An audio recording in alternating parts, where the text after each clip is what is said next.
Good morning muli sa ating mga ambitiousness na suki all over Palawan. Alright guys, so for today's video, isa na naman pong super talaga ang hair ni Madam. Hindi namin in-expect na ganito ang kanyang hair.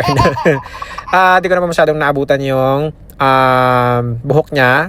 Pagdating ko kasi na-apply na yung hair niya, kaya ayan na lang po yung mapapakita ko sa inyo habang na-apply ng buhok niya. And after syempre natin ibabab dyan for ilang hours, eto na, binalawan na natin. So medyo nag-okay naman yung buhok ni Ma'am.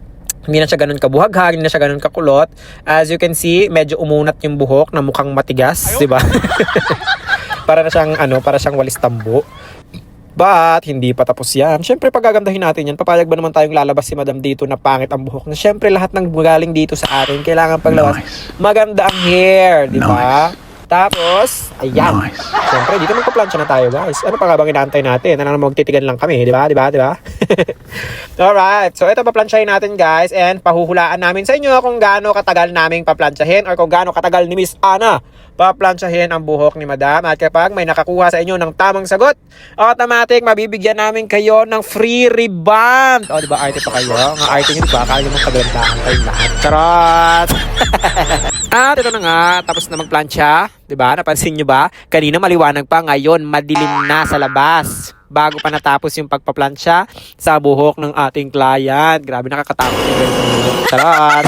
Pero love na love natin yan si Madam. Kasi kliyente na natin yan simula pa nung pandemic times. Pandemic pa lang nagpagawa na siya sa atin.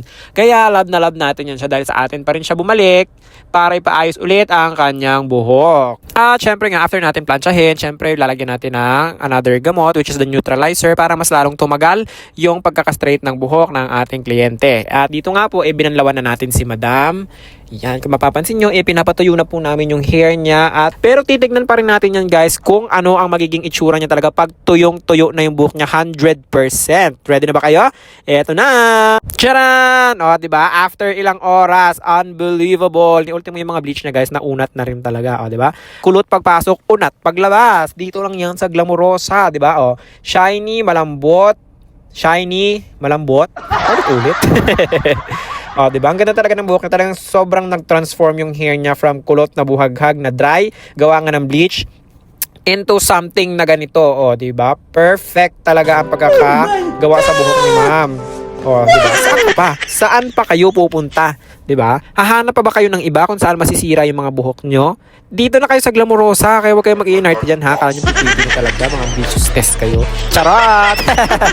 Alright guys, so ayun lamang for today's video. And thank you so much guys for watching. So don't forget to follow my account, especially Charot. And also our page, that's Glamorosa Salon Palawan. And don't forget to like, share ang aming mga videos kung nagustuhan nyo para muli kayong makakita sa susunod ng ganito pang mga mas maraming videos at marami pang kaalaman about sa mga hair rebonding, treatment at hair color at marami pang iba. Thank you so much at hanggang dito lamang po. Salamat!